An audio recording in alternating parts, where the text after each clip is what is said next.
Welcome to रसोई छप्पन भोग। नवरात्रों में जब हमें मीठा खाने का मन करता है ना, तो हमारे पास ऑप्शन बहुत कम होते हैं, क्योंकि बहुत सारी ऐसी चीज़ें हैं जो हम नवरात्रों के दिनों में यूज़ नहीं कर सकते हैं। तो आज मैं आपके लिए लेकर आई हूँ एक नई रेसिपी, साबूदाना ड्राई फ्रूट लड्डू।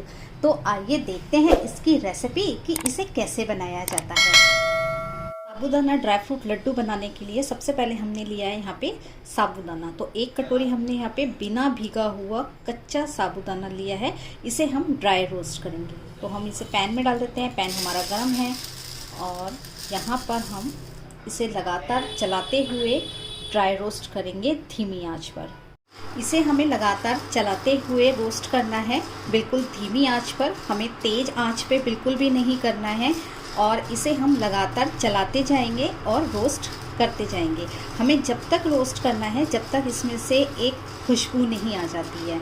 तो हम इसे लगातार चलाते जाएंगे और इसे बिल्कुल धीमी आंच पे ही हमें रोस्ट करना है। आप देख सकते हैं कि हमें चलाते हुए यहाँ पर 2 से 3 मिनट हो गए हैं और आपको मैं दिखा भी देती हूँ कि ये थोड़े थोड़े से फूलने लग गए हैं। तो हमें और 2 से 3 मिनट भूनना है इसे अच्छे से चलाते हुए, और इसको हमें बिल्कुल छोड़ना नहीं है गैस पे। इसे लगातार कंटिन्यू हमें चलाते हुए सेकना है। ये धीमी आंच पे हमें इसलिए सेकना है क्योंकि ये साबूदाना है ना, अगर आप तेज़ आंच पे सेकेंगे तो साबूदाना जल्दी से सिक तो जाएगा मगर अंदर तक नहीं सिकेगा। तो इसीलिए हमें धीमी आंच पे सेकना है ताकि ये अंदर तक सिक जाए।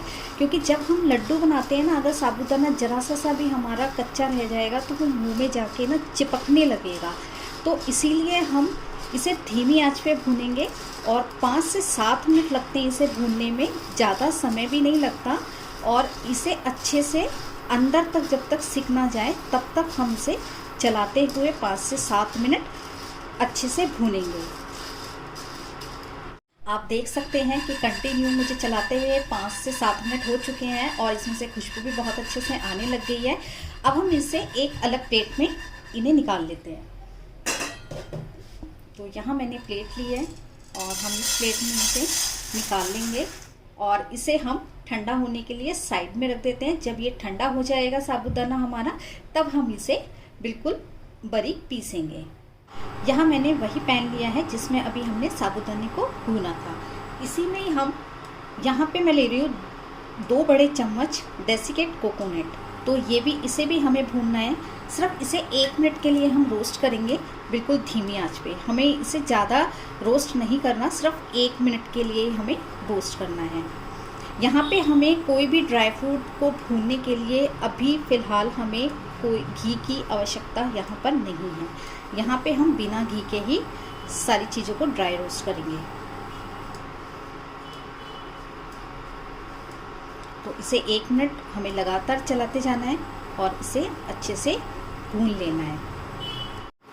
हमें 1 मिनट हो गया है कोकोनट को भूनते हुए। अब हम इसे अलग एक बर्तन में निकाल लेते हैं।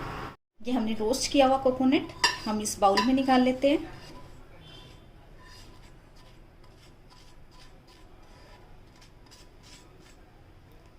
और इसे अब हम साइड में रख देते हैं। यहाँ मैंने गैस पे वही पैन दोबारा चढ़ाया है। अब हम इसमें डालेंगे ड्राई फ्रूट। तो यहाँ पे मैंने ड्राई फ्रूट जो लिए हैं वो मैंने ये वाली 1 कटोरी मैंने साबूदाना लिया था, उसी कटोरी में मैंने आधा बादाम लिया है और आधा ही काजू लिया है। तो दोनों को मिला के क्वान्टिटी मैंने 1 कटोरी ली है। तो इनको भी हम रोस्ट कर लेंगे धीमी आंच पे चलाते हुए। इन्हें भी हम 2 से 3 मिनट तक चलाते हुए रोस्ट कर लेंगे जब तक इनका थोड़ा सा कलर चेंज ना हो जाए। आप देख सकते हैं कि मुझे चलाते हुए 2 से 3 मिनट हो गए। इनका हल्का हल्का कलर भी चेंज हो गया है। तो अब हम इसे भी एक अलग प्लेट में निकाल लेते हैं। इन्हें भी हम अलग प्लेट में निकाल लेते हैं और इसे हम ठंडा होने के लिए साइड में रख देंगे। जब ये ठंडी हो जाएगा हमारा ड्राई फ्रूट, तो हमें इसे मिक्सी जार में डाल के हमें इनका फाइन पाउडर बना के तैयार करना है। यहाँ मैंने सेम पैन लिया है, गैस पे चढ़ा दिया है। अब हम इसमें डालेंगे बिल्कुल थोड़ा सा देसी घी, छोटी आधी चम्मच जितना देसी घी, क्योंकि लास्ट में हमें यहाँ पे मैंने 2 बड़े चम्मच जितने बादाम लिए जिनको मैंने कूट लिया है, और यहाँ पे मैं इन्हें भी रोस्ट करूँगी और इसे चलाते हुए हम रोस्ट कर लेंगे 2 से 3 मिनट।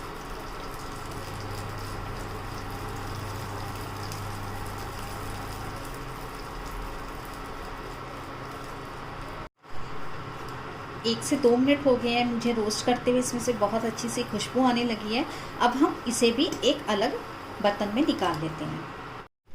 इसे हम अलग बर्तन में निकाल लेते हैं।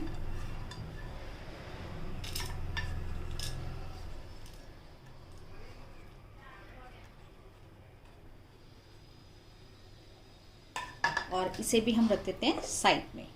हमने लिया है मिक्सी जार, और हमने जो ये साबूदाना रोस्ट करके रखा था ना, ये बिल्कुल ठंडा हो चुका है। अब हम इसमें डाल देंगे और इसको हम पीस लेंगे, बिल्कुल फाइन पाउडर हम बना के इसका तैयार कर लेंगे।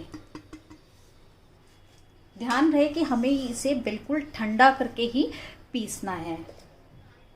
ये हमने पीस के तैयार कर लिया है। इसको ढक्कन को एकदम से नहीं हटाना आपको, क्योंकि जब हम इसे पीसेंगे ना, तो ये जब आटा बन के तैयार होता है तो इसमें से आटा उड़ता है। तो आप ध्यान रखिए कि इसे 1 मिनट बाद ही मिक्सी जार के ढक्कन को आप खोलिए।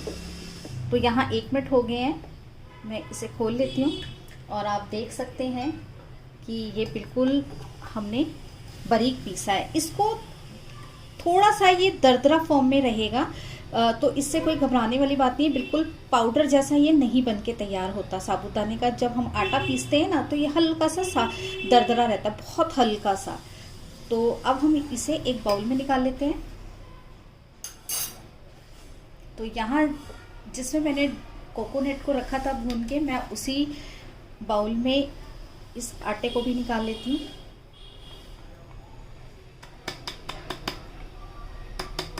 और इसी मिक्सी जार में हम ये ड्राई फ्रूट भी डाल देंगे और इनका भी हम फाइन पाउडर बना के तैयार कर लेंगे। ये देखिए, हमने ड्राई फ्रूट को भी पीस लिया है और हमने इसको भी बिल्कुल पाउडर फॉर्म में बना के तैयार कर लिया है। जब हम ड्राई फ्रूट को पीसेंगे ना, तो हमें मिक्सी जो है वो रुक रुक के चलानी होती है, एकदम से एक साथ हमें मिक्सी नहीं चलानी है। इसको भी हम उसी बाउल में निकाल लेंगे जिसमें हमने कोकोनट और साबूदाना का आटा डाला था। ये ड्राई फ्रूट का आटा भी हम इसी में डाल देंगे।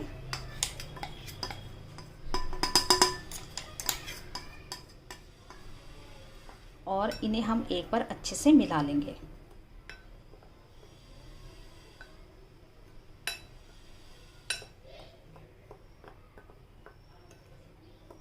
अब हम इसमें डालेंगे चीनी। तो यहाँ पे मैंने बूरा लिया है, 1 कटोरी से कम है ये बूरा।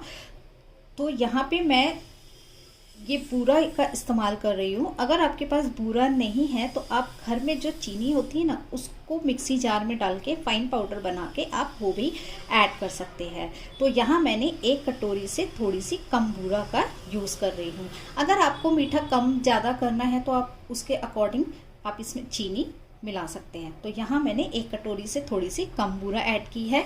इसी के साथ अब हम यहाँ पे कर देंगे जो हमने लास्ट में ड्राई फ्रूट भून के रखे थे ना घी में, वो वाले, तो वो ऐड कर देंगे हम। और इसी के साथ यहाँ पे मैंने 3 इलायची के दाने लिए हैं जिन्हें मैंने दरदरा कूट लिया है, और ये फ्रेश इलायची के दाने हैं। इससे टेस्ट बहुत अच्छा आता है, तो ये भी मैं इसमें ऐड कर दूंगी। और इसी के साथ हम यहाँ एक बहुत इम्पॉर्टेंट, जो इस लड्डू को बहुत ही शानदार बना देगा खाने में, वो मैं यहाँ पे यूज़ कर रही हूँ जायफल। तो यहाँ मैंने चुटकी भर जायफल लिया है। देख सकते हैं आप कि यहाँ पे मैंने बिल्कुल चुटकी भर जितना जायफल को कद्दूकस कर लिया है, और ये भी हम इसमें ऐड कर देंगे। जायफल ये इस तरीके का मार्केट में मिलता है, तो ये बहुत ही सस्ता आता है, 5 से 6 रुपये में मिलता है। और आप तो जानते ही हैं कि हम ये हर घर में आसानी से मिल ही जाता है। तो हमने यहाँ पे चुटकी भर जायफल का यूज़ किया है। हमें ज़्यादा यहाँ नहीं डालना, बिल्कुल चुटकी भर डालना है इतने मिक्सचर में। तो अब हम इसे अच्छे से मिला लेंगे। हमारे ये लड्डू ना कोई बोल ही नहीं सकता जिसको भी आप खिलाएंगे ना, कोई कह ही नहीं सकता कि ये साबूदाना के लड्डू है। ये इतने ज़्यादा टेस्टी बनते हैं ना, बहुत ही ज़्यादा।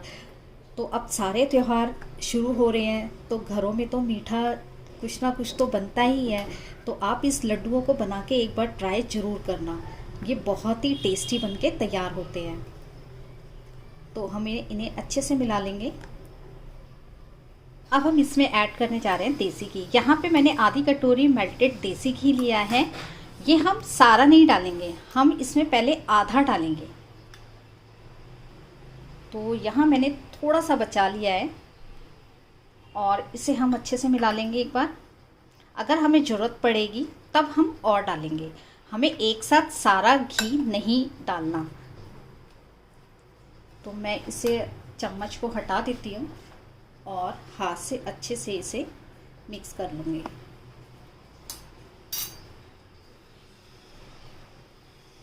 तो हाथ से इसे अच्छे से मिक्स कर लेंगे और इससे जब ये मिक्स हो जाएगा तब हम इसकी एक मुट्ठी बांध के देखेंगे कि ये हमारा बन रहा है या नहीं बन रहा। आप देख रहे हो ना कि ये टूट रहा है, अभी क्रैक हुआ है हमारा। तो इसमें देसी घी हमें और ऐड करना पड़ेगा। तो यहाँ मैं ये जो बचा हुआ है इसमें से भी थोड़ा सा बचा लूँगी। ये आप देख रहे हो कि 2 चम्मच के लगभग मैंने बचा लिया है, बाकी का मैंने डाल दिया है। इसे भी हम अच्छे से मिक्स कर लेंगे।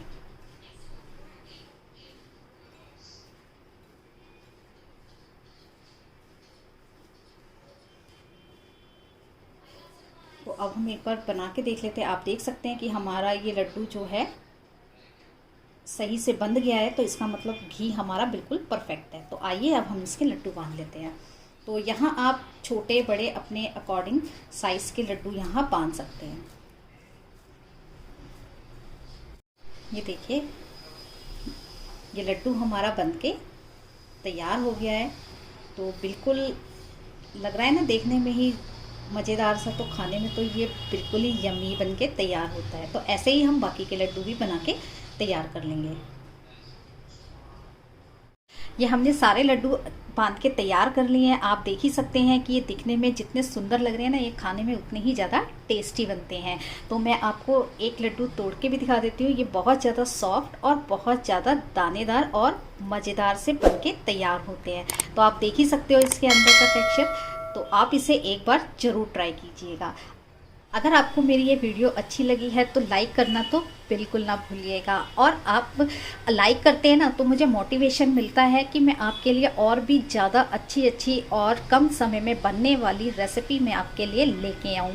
अभी तक जिसने मेरे चैनल को सब्सक्राइब नहीं किया है वो सब्सक्राइब भी कर दीजिएगा। और प्लीज़ मेरी इस वीडियो को लाइक और शेयर करना बिल्कुल भी ना भूलिएगा।